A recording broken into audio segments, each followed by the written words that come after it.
And again, to the first characteristic, I want to go back to having fear of Allah, your brothers, and the importance of fearing Allah, and how Allah makes it the first characteristic of the believer is that they remember Allah, or when Allah is mentioned, that their heart becomes full of fear. One of the Khalifa during the second dynasty of the Khalifa, Abbasi dynasty, was Al-Ma'mun. Al-Ma'mun was the Khalifa at the time. Obviously, the Al-Abbasi, they had their base in Baghdad. So he was leaving Baghdad, and he took with him Al-Mu'tasim, who was pretty much second in command, and they were heading out for battle. And what he decided to leave behind was Fadl ibn Ibrahim. Fadl ibn Ibrahim was pretty much a general. He told them, we're going out, and you're going to stay here. You're going to make sure everything goes well, everything is concluded, and taken care of in Baghdad while we go out for this battle. So Al-Mu'tasim and Al-Ma'mun and so forth, Muslim army heads out for this battle. On the way to the battle, before they hit there, Al-Ma'mun passes away. And now a lot of times when a great leader, when someone who's in charge passes away, what happens any time in the history, pretty much coups try to take place, people try to take over, the leaders die, it leaves the power vacuum. And this guy, Fadl ibn Ibrahim, was a very faithful leader. And a lot of leaders, obviously, they appoint someone who's very faithful to them to be in charge, right? Especially dictators nowadays, what they do is they always put someone who's very faithful. Someone who's more faithful to them than they'd be faithful to their own, Allah subhanahu wa ta'ala.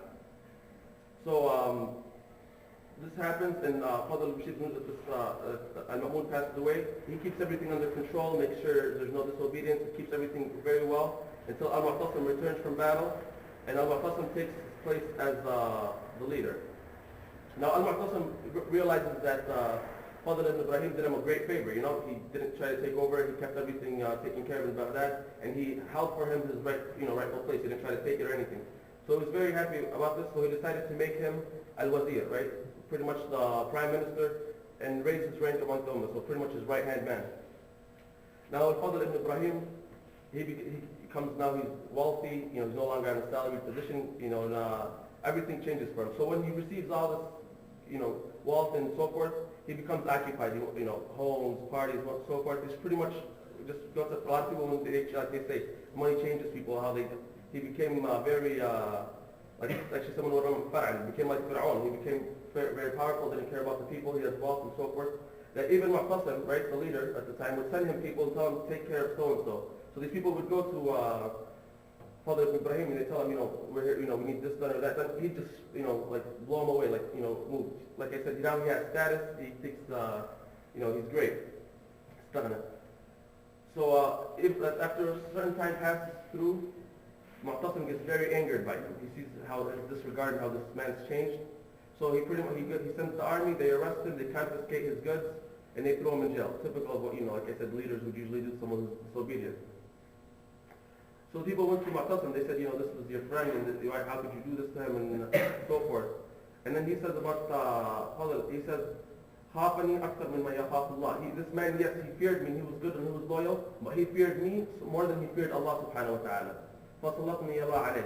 So then Allah took revenge on him through me, because of the way he was acting. And then Mu'tasim said something else which is really nice. He says, مَنْ خَافَ اللَّهُ خَافَهُ كُلُّ شَيْء. He who fears Allah, Allah makes everything fear him.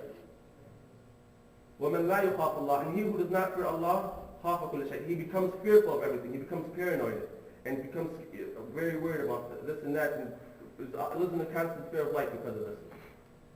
So like I said, inshallah, let us all be among those, inshallah, look into our own hearts, see if this is us. Are we mu'minina haqqa? Are we those who, when Allah is mentioned, have fear in our hearts? When we hear the ayahs of Allah subhanahu wa ta'ala, does it increase our iman, or is it just background music? Or is it, wallah, it sounds great, he's a great God, look at this, or look at that. Do these ayahs really have effects on us, right?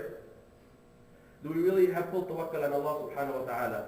And so forth. Do we iqim salat? Are we really doing our salah to the best of our ability? Are we trying to perfect our salah? Or is it something that you think you've done, you do the motions, you think you've done a goodie, right? Pretty much some people, unfortunately, they get probably no more than exercise out of their salah.